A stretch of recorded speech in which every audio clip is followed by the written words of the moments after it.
In the vast darkness of space, a new power was rising. The Zoraks, a highly advanced alien species, had begun their relentless march across the galaxy. Their empire grew with each passing cycle, swallowing up star systems and subjugating countless alien races. The Zoraks were tall, slender beings with iridescent skin that shimmered like oil on water.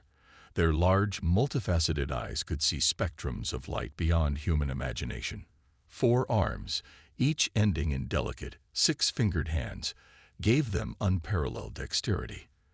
But their true power lay not in their physical form, but in their incredible technology and their ruthless determination to rule. At the head of this mighty empire stood Emperor Xanthor, a Zorax of legendary cruelty and ambition. From his massive flagship, the Star Devourer, Xanthor directed his endless fleets of warships. Each vessel was a marvel of engineering, capable of reducing entire planets to ash with a single blast from its main cannon. As the Zorax fleets moved from system to system, they left a trail of conquered worlds in their wake. Some planets surrendered immediately, hoping for mercy. Others fought bravely, but futilely against the overwhelming technological superiority of the invaders. In the end, all fell before the might of the Zorax Empire. The conquered species were not destroyed, but instead enslaved. The Zorax saw themselves as benevolent rulers, bringing order and progress to the lesser races of the galaxy. But their idea of order was absolute obedience, and their notion of progress meant serving the goals of the Empire. In the grand throne room of the Star Devourer, Emperor Xanthor received reports of yet another successful conquest. The Brelnak system, with its rich mineral deposits, had fallen after only 3 days of resistance. Xanthor's lip tendrils quivered with pleasure at the news. "Excellent," the Emperor hissed, his voice like steel scraping on glass. "Have the Brelnaks put to work in the mines immediately. We need those resources for the next phase of our expansion." His chief advisor, Zilura, bowed low. "It shall be done, Exalted One. But if I may ask, where do we strike next? Our fleets await your command." Xanthor's multifaceted eyes gleamed as he turned to the massive holographic display dominating one wall of the throne room. With a wave of one 6-fingered hand, he zoomed out, revealing a map of the entire known galaxy. "There," he said, pointing to a spiral arm far from the current borders of the Empire. "We've ignored that sector for too long. It's time we brought it into the embrace of our civilization." Zilura studied the indicated region. "But Exalted One, our long-range scans show no signs of advanced civilizations in that area. Surely there are more worthy conquests closer to home." The Emperor's skin flashed warning colors. "Are you questioning my decisions, Zilura?" The advisor quickly prostrated himself. "Never, Exalted One. I merely seek to understand your wisdom." Xanthor relaxed, his skin returning to its normal shimmering state. "That sector may seem empty, but I have a feeling about it. Something is hiding there, something that could be a threat to us if left unchecked. We will root it out before it can grow strong enough to challenge us." Little did Emperor Xanthor know that his instincts were correct. For in that distant spiral arm of the galaxy, on a small blue planet circling an unremarkable yellow star, a species called humans was just beginning to reach for the stars. As the Zorax Empire geared up for its next great expansion, the shipyards orbiting 1,000 conquered worlds hummed with activity. New warships were launched daily, their sleek hulls gleaming in the light of alien suns. Weapons were forged that could crack planets, and shields were developed that could withstand the fury of a supernova. The Empire's soldiers, drawn from 100 different species, trained ceaselessly for the battles to come. Some were willing servants of the Zorax, believing in the Empire's manifest destiny to rule the galaxy. Others fought out of fear, knowing that failure meant death not just for them, but for their entire homeworlds. And all the while, Emperor Xanthor dreamed of total domination. In his private chambers, he would often stand before a window, gazing out at the stars. Each point of light represented a potential conquest, a new jewel to add to his cosmic crown. Soon, he would whisper to himself, his lip tendrils quivering with anticipation. Soon, every star, every planet, every atom in this galaxy will bow to the Zorax Empire. And I, Xanthor, will be the undisputed master of all creation. Little did he know that far away, on a planet called Earth, a species he had never heard of was about to change the destiny of the galaxy forever. While the Zorax Empire expanded across the galaxy, a small blue planet named Earth was experiencing a revolution of its own. Humanity, once confined to their homeworld, was reaching for the stars with unprecedented determination and ingenuity. It all began with a series of technological breakthroughs that seemed to happen almost overnight. Scientists around the world made leaps in propulsion technology, material science, and energy generation. These advances laid the groundwork for a new era of space exploration. At the forefront of this revolution was Dr. Samantha Chen, a brilliant physicist with a dream of making interstellar travel a reality. In her lab at the Global Space Initiative, GSI headquarters, she worked tirelessly on a new type of engine that could bend the laws of physics as humanity understood them. "We're close," she told her team one late night, her eyes bright with excitement despite the long hours. "The antimatter containment field is stable. If we can scale this up, we'll have an engine capable of reaching a significant fraction of light speed." Her words proved prophetic. Within a year, the first prototype of the Chen drive was ready for testing. The world held its breath as the unmanned test ship, Starhopper 1, prepared for its maiden voyage to Mars. Launch day arrived, and millions around the world watched their screens as Starhopper 1 lifted off from the launch pad. Unlike the chemical rockets of old, the ship rose silently, surrounded by a shimmering field of energy. It accelerated rapidly, becoming a bright star in the sky before disappearing from view. The journey to Mars, which once took months, was completed in just under a week. When Starhopper 1 sent back its first images from the Martian surface, cheers erupted in mission control and in homes across the planet. Humanity had taken its first real step into the solar system. The success of the Chen drive sparked a new space race, but this time, it wasn't between nations. Instead, a spirit of global cooperation took hold. Countries pooled their resources, recognizing that the challenges and opportunities of space were too great for any one nation to face alone. The Global Space Initiative grew rapidly, attracting the best minds from every corner of the Earth. Massive space stations were constructed in orbit, serving as shipyards for a new generation of exploratory vessels. The first human colonies were established on Mars and the Moon, serving as stepping stones for humanity's expansion into the solar system. But Dr. Chen and her team weren't content with just the solar system. They set their sights on the stars themselves. Work began on the Pathfinder, humanity's first true interstellar ship. It was a marvel of engineering, nearly a kilometer long and equipped with the most advanced version of the Chen drive. As the Pathfinder neared completion, excitement on Earth reached a fever pitch. The ship would carry a crew of 100 of humanity's best and brightest on a mission to explore nearby star systems. Among the crew was Captain Jane Rodriguez, a veteran astronaut known for her cool head and iron determination. On the day of the launch, Captain Rodriguez addressed the world from the bridge of the Pathfinder.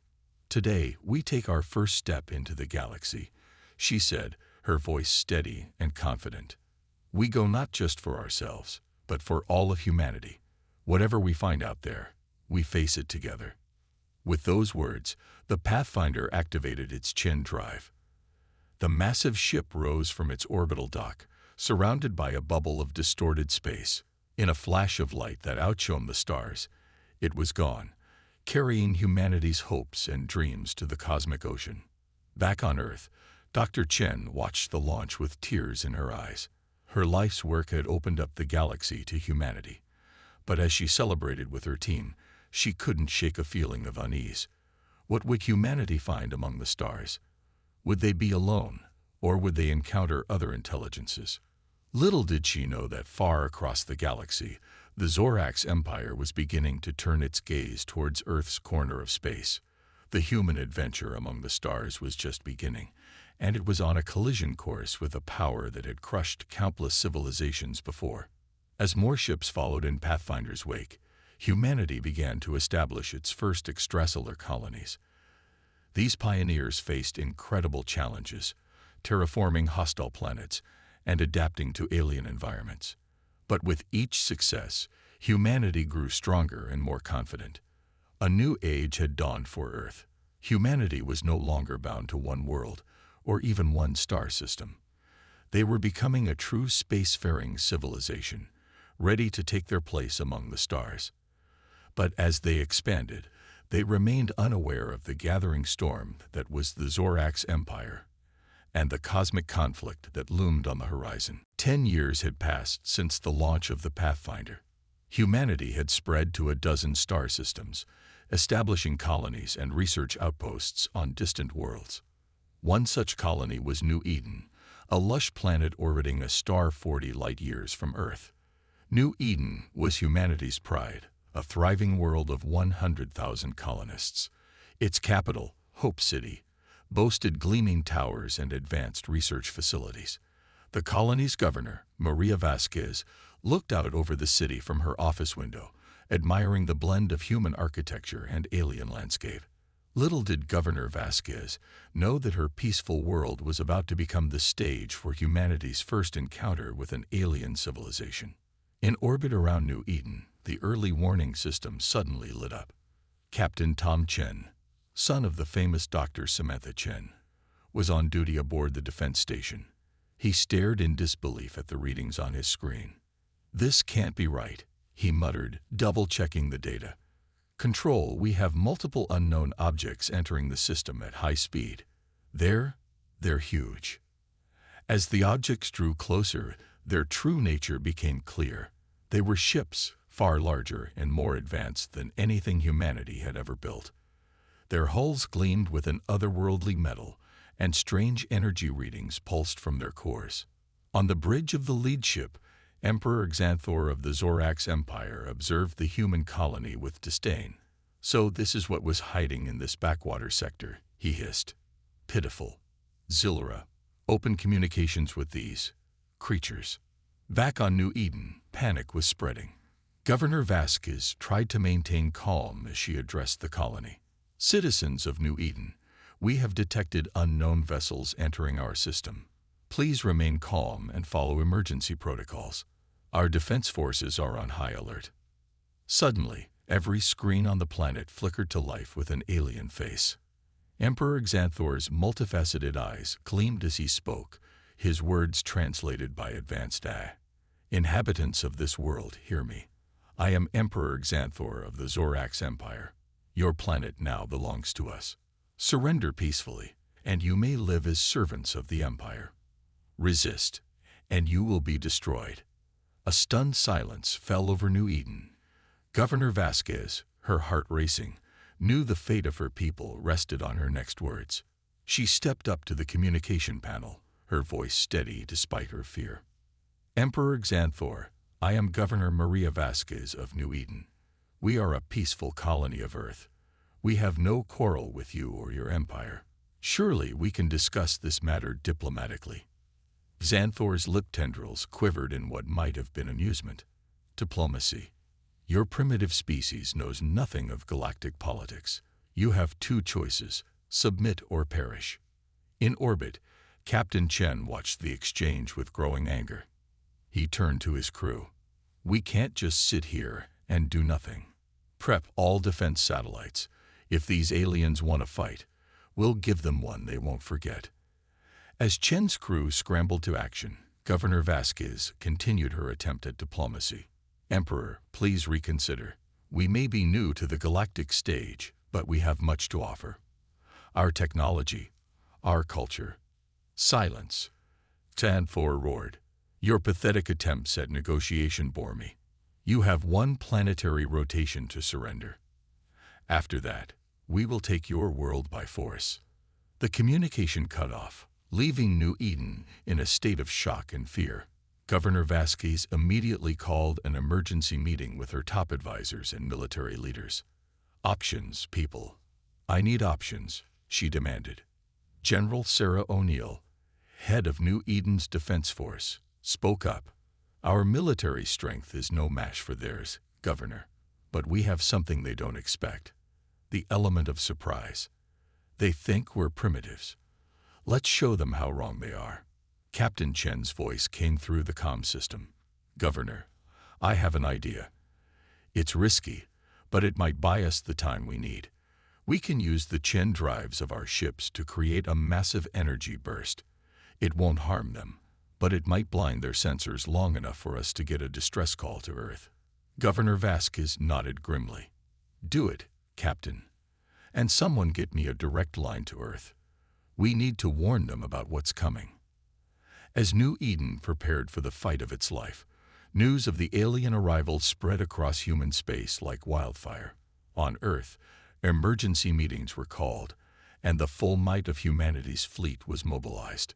The Zorax Empire had come expecting an easy conquest. Instead, they were about to face a species that had spent its entire history overcoming impossible odds.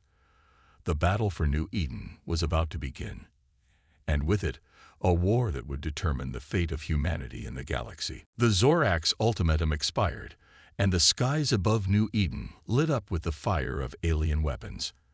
Emperor Xanthor, confident in his overwhelming superiority, expected a quick victory. He was about to learn a harsh lesson about human tenacity. As the first Zorax ships entered the atmosphere, they were met with a blinding flash of light. Captain Tom Chen had put his plan into action, using the Chen drives of New Eden's small defense fleet to create a massive energy burst. The alien sensors were momentarily overwhelmed, their targeting systems scrambled.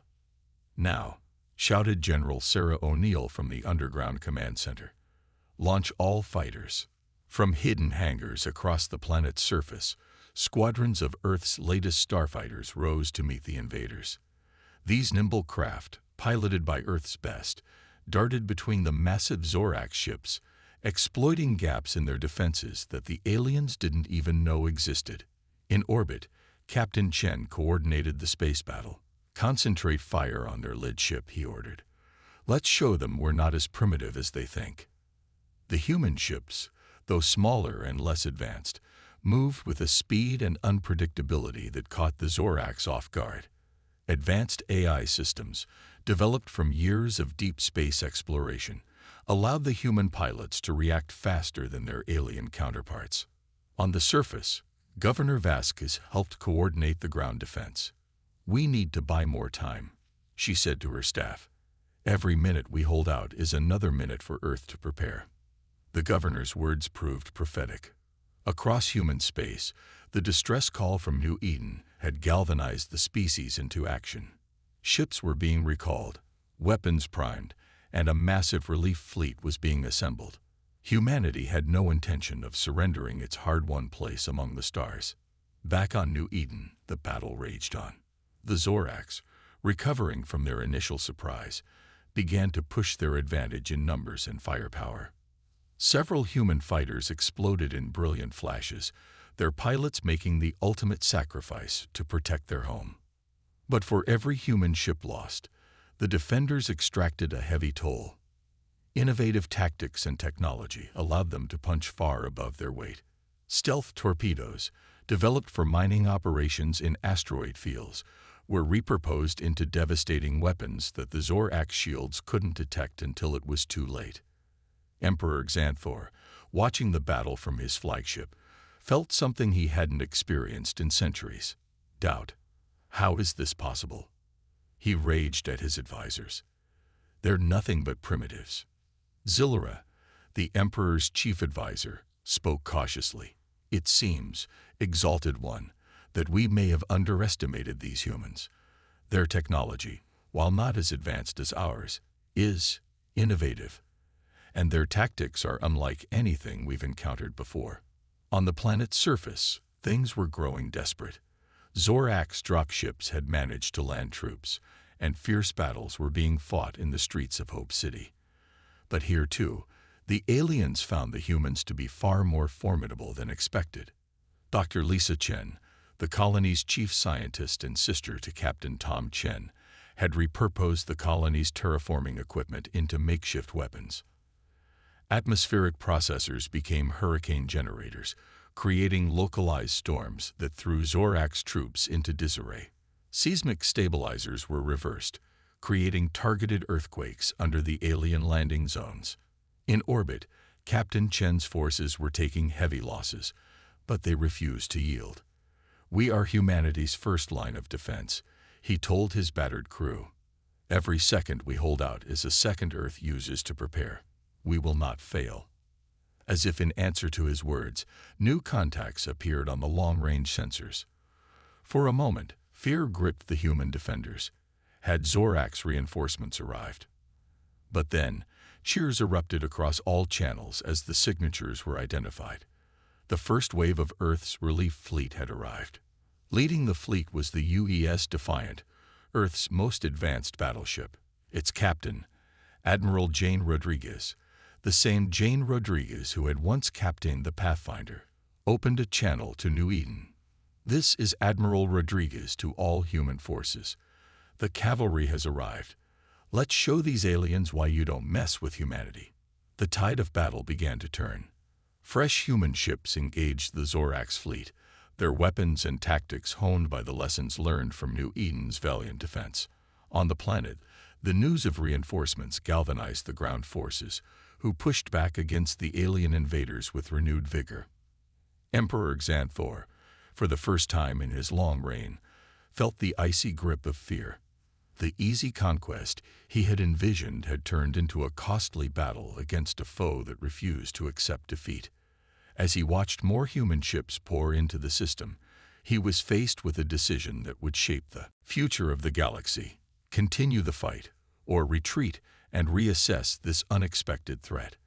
The battle for New Eden was far from over, but one thing had become clear: humanity was not the easy prey the Zorax had assumed. The galaxy was about to learn that this young species from Earth was a force to be reckoned with. The battle for New Eden had been won, but the war was far from over. Humanity, once on the defensive, was now ready to take the fight to the Zorax Empire. In the weeks following the victory at New Eden, Earth's leaders gathered to plan their next move. Admiral Jane Rodriguez stood before the United Earth Council, her uniform still bearing scorch marks from the recent battle. "We've proven that we can stand up to the Zorax," she said, her voice firm. "Now it's time to show them that attacking humanity was the biggest mistake they've ever made." The council chamber erupted in cheers and applause. Humanity had tasted victory, and they were hungry for more. Dr. Samantha Chen, now head of Earth's Science Division, stepped forward. "We've analyzed the Zorax technology from the ships we captured," she explained. "Their FTL drives are impressive, but with some modifications, we can make our Chen drives even faster. We can strike at the heart of their empire before they know what hit them." The plan was ambitious, a series of lightning raids deep into Zorax territory. The goal was not to conquer, but to disrupt, demoralize, and gather intelligence. Earth's fastest ships, upgraded with the latest technology, would lead the charge. Captain Tom Chen, hailed as the hero of New Eden, was given command of the lead strike force.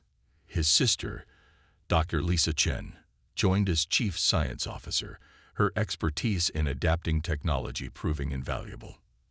As the human fleet prepared for their daring mission, Emperor Xanthor was facing a crisis. The defeat at New Eden had shaken the Zorax Empire to its core. For the first time in centuries, there were whispers of discontent among the subject races. How could we have been defeated by these upstarts? Xanthor raged, his skin flashing angry colors. "I want every ship, every soldier ready for war. We will crush these humans and remind the galaxy why the Zorax Empire is supreme." But even as the Emperor rallied his forces, the humans struck. The first target was a major Zorax shipyard orbiting a gas giant in a system near the Empire's borders. The human fleet, led by Captain Chen's ship, the UES Thunderbolt, appeared seemingly out of nowhere. "All ships, fire at will," Chen ordered. "Hit them hard and fast." The Zoracs, caught completely off guard, could only watch in shock as their shipyard erupted in flames. Human fighters zipped between the half-built Zorax vessels, planting explosives and causing chaos. Dr. Lisa Chen, monitoring the battle from her station, noticed something interesting. "Tom, look at this," she called to her brother. "The Zorax ships are trying to coordinate, but their response time is slow. I think their command structure is too centralized." Captain Chen grinned. "Good eye. Sis, all ships, focus fire on their command vessels. Let's cut off the head of the snake." The battle was over almost as quickly as it began. The human fleet jumped away, leaving behind a crippled shipyard and a shattered Zorax fleet. Similar scenes played out across the Empire over the following weeks. Human strike forces appeared, caused massive damage, and disappeared before the Zorax could mount an effective response. Each raid provided valuable intelligence and resources, while denying the same to the enemy. Back on the Zorax throne world, Emperor Xanthor was beside himself with rage. "How?" he screamed at his advisors. "How are they striking us at will? Where is our glorious fleet?" Zilra, the Emperor's chief advisor, spoke cautiously. "Exalted One, the humans, they're not fighting like any enemy we've faced before. They strike from unexpected angles, using tactics we've never seen. Our forces are struggling to adapt." But it wasn't just military targets that the humans were hitting. They also targeted the Empire's propaganda networks, broadcasting messages of hope and rebellion to the subjugated races. Many of these races, inspired by humanity's success, began to resist their Zorax overlords. Admiral Rodriguez, coordinating the campaign from Earth, received reports of uprising across the Zorax Empire. "We're not just winning battles," she told the United Earth Council. "We're winning hearts and minds." The Zorax Empire is rotting from within. As the human raids continued, a new name began to spread across the galaxy: the Ghost Fleet. To the oppressed races of the Zorax Empire, the human ships became symbols of hope, appearing from nowhere to strike at their oppressors before vanishing again into the void of space. Emperor Xanthor, once confident in his absolute power, now jumped at shadows. Every report of a new human raid sent him into a rage. His own advisors and generals began to fear for their lives, as the Emperor's wrath fell on any bearer of bad news. The Zorax Empire, once thought invincible, was being brought to its knees by a species it had dismissed as primitive just months ago. As news of human victories spread, more and more of the Empire's subject races began to dream of freedom. The galaxy watched in awe as humanity, the newcomers to the cosmic stage, took on the mighty Zorax Empire. The war was far from over, but one thing was clear: the age of unchallenged Zorax dominion was coming to an end. The Zorax Empire, once the undisputed ruler of the galaxy, was crumbling. Months of relentless attacks by humanity's Ghost Fleet had left the Empire's forces scattered and demoralized. But the final blow would come from an unexpected source. On the Zorax throne world, Emperor Xanthor had become a shadow of his former self. Paranoid and volatile, he trusted no one, seeing traitors in every corner.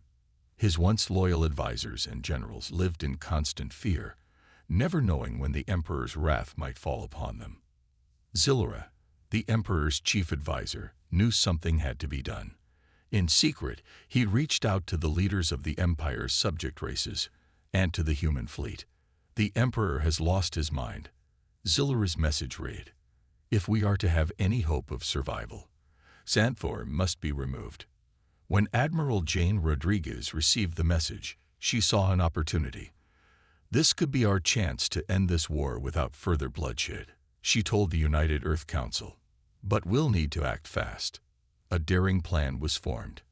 While the Ghost Fleet launched its most ambitious series of raids yet, drawing the bulk of the Zorax forces away from the throne world, a small team of human special forces would infiltrate the Imperial Palace. Their mission: to capture Emperor Xanthor and force an unconditional surrender.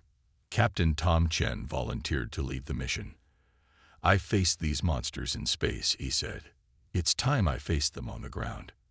As the human fleet engaged the Zorax Armada in a massive battle that spanned several star systems, Chen's team slipped through the throne world's defenses. Using stealth technology reverse-engineered from captured Zorax ships, they were able to land undetected near the Imperial Palace. Inside the palace, chaos reigned. Xanthor, driven to madness by his defeats, had ordered a purge of his own government. Zorax troops fought each other in the ornate hallways, unsure who to trust. Amid the confusion, Chen's team made their way to the Emperor's private chambers. They found Xanthor alone, his skin cycling through a kaleidoscope of colors that reflected his fractured mental state.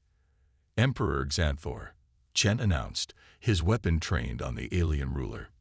"In the name of humanity and the free peoples of the galaxy, you are under arrest." Xanthor's multifaceted eyes widened in shock. "Impossible," he screeched. "How dare you enter my sacred chambers? I am the supreme ruler of the galaxy."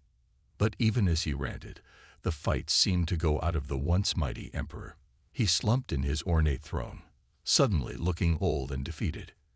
As Chen's team secured Xanthor, Zildra entered the chamber, flanked by representatives from various subject races. "It's over, Exalted One," Zildra said, his voice a mixture of sadness and relief. "The Empire as we knew it is finished." News of the Emperor's capture spread quickly.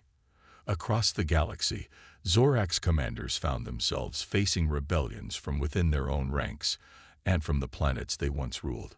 Many surrendered without a fight, seeing the writing on the wall.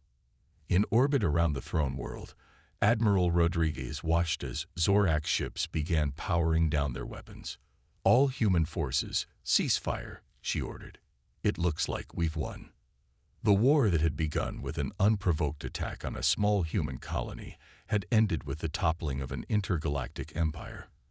As representatives from Earth and the former subject races of the Zorax Empire gathered to discuss the future, a new era of galactic politics was dawning. Dr. Lisa Chen, who had played a crucial role in adapting Zorax technology for human use, was part of the Earth delegation. "We have a unique opportunity here," she told the assembled representatives. "We can build something better than the Zorax Empire ever was, a galactic community based on mutual respect and cooperation." The idea resonated with many. The subject races, long oppressed by the Zorax, saw in humanity a potential ally rather than a new overlord. Earth, for its part, had no desire to simply replace the Zorax as galactic tyrants. As for the Zorax themselves, stripped of their empire, they faced an uncertain future. Many advocated for harsh punishment, but in the end, cooler heads prevailed. "We'll show them a better way," Admiral Rodriguez said, "not through domination, but through example." In the days that followed, a new galactic council was formed, with representatives from Earth, the former Zorax subject races, and even the Zorax themselves. It would not be an easy road. Centuries of oppression and warfare had left deep scars, but it was a start. As the first session of the new council began, Captain Tom Chen, watching from the sidelines, couldn't help but feel a sense of pride. Humanity had not only survived its trial by fire, but had emerged as a force for positive change in the galaxy. The Zorax Empire had fallen, and from its ashes, a new and more hopeful era was beginning. The galaxy would never be the same again. 5 years had passed since the fall of the Zorax Empire. The galaxy, once dominated by a single tyrannical power, was now a tapestry of cooperating species and cultures. At the center of this new order stood humanity, not as conquerors, but as mediators and innovators. The Galactic Council, headquartered on a massive space station orbiting a neutral star, was in session. Representatives from 100 different species filled the grand chamber, their forms as varied as the worlds they came from. At the podium stood Admiral Jane Rodriguez, now serving as Earth's ambassador to the Council. "Fellow sentients," Rodriguez began, her voice carrying across the chamber. 5 years ago, we faced a crisis that threatened to tear our galaxy apart. Today, we stand united, stronger than ever before. But our work is far from over. The Admiral's words rang true. While the fall of the Zorax Empire had brought peace, it had also left a power vacuum. Countless worlds, long under Zorax rule, were struggling to govern themselves.